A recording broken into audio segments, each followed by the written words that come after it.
When the European first came here, Columbus, we could drink out of any river. If the Europeans had lived the Indian way when they came, we'd still be drinking out of water because the water is sacred. The air is sacred.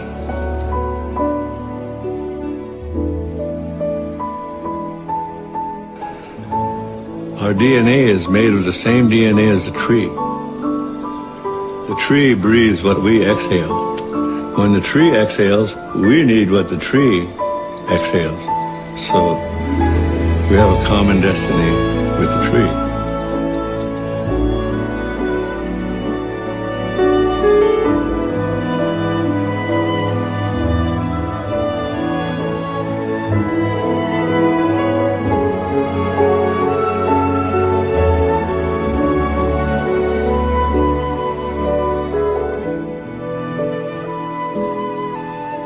We are all from the earth.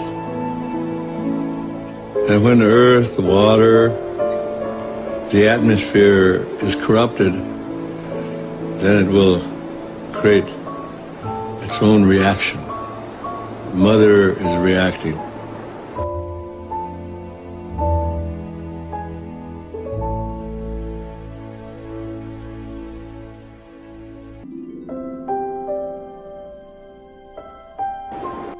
And the world has become, quote, a market.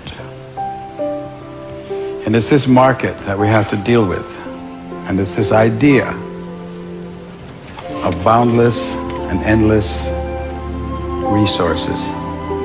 And when you say resources, you're talking about our relatives, you're talking about our family. Fish are our family. It's not a resource, it's family. It requires all the respect.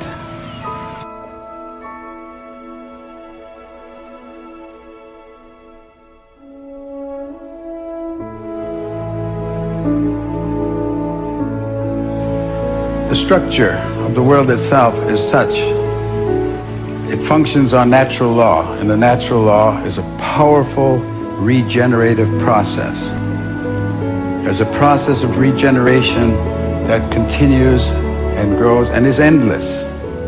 It's absolutely endless if everyone agrees to the law and follows the law. But if you challenge the law, and you think you're going to change the law, then you're bound to failure. And in that failure will be a lot of pain, because the natural law has no mercy. It is only the law. The earth is all-powerful. It wasn't made here for human beings. He said we're part of it.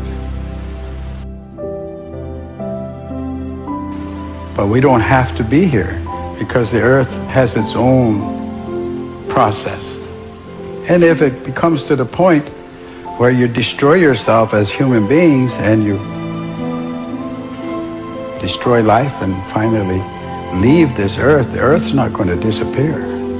There's not going to be an end of the world. That's really a very interesting concept to us. No, the world won't end. People's life on it will. So it's not the end of the world you're talking about, it's the end of us. And the world, no matter what damage you think you've done to it, will regenerate, will regreen, will redo everything that was here at one time, except there won't be any people. Because it's got all the time in the world.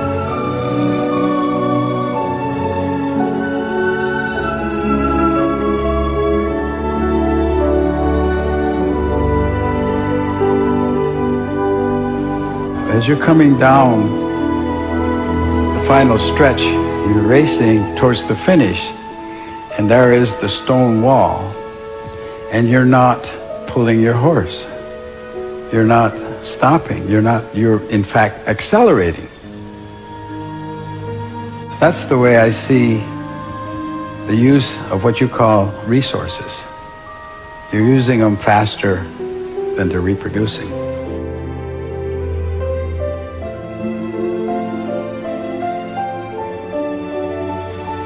and you're headed towards that disaster, and none of you are pulling your horse.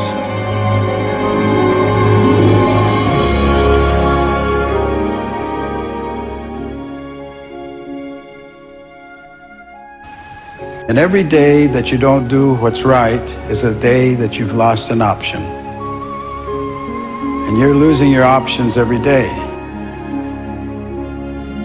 No tree grows by itself. A tree is a community. Certain trees, certain plants will gather around certain trees, and certain medicines will gather around those certain plants.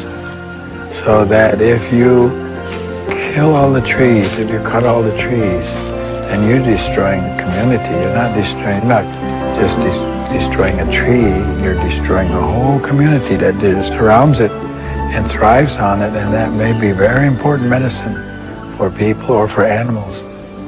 So you've lost the community, and if you clear cut, which is what's happening in America and Canada a great deal these days, and I guess around the world, then you are really a very destructive force.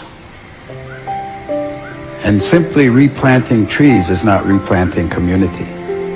You lost a lot in the process. If you don't understand that, you will. And that understanding comes in a very difficult manner. That of the 100 dominant economic units in the world today, 100 largest economic units, and that's the word they used was units. 49 are countries and 51 are corporations. Now, you digest that for a second. What does that mean?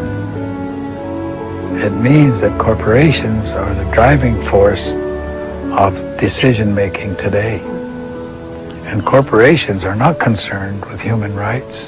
They're not concerned with human life. They're not even concerned with a proper wage for the people that are working for them. So what kind of decisions are going to be made on our behalf by this economic power, these corporate states, I call them? Oh, there's going to be hell to pay, as they say, for some of the things that are going on now. So I think that people have to become aware and become awake, and not, and power is always in the people's hands, authority. They need to come of one mind, and they need to challenge the values that are being shoved at them today, because this has become a consumer society. It's driven by economics, it's not driven by common sense.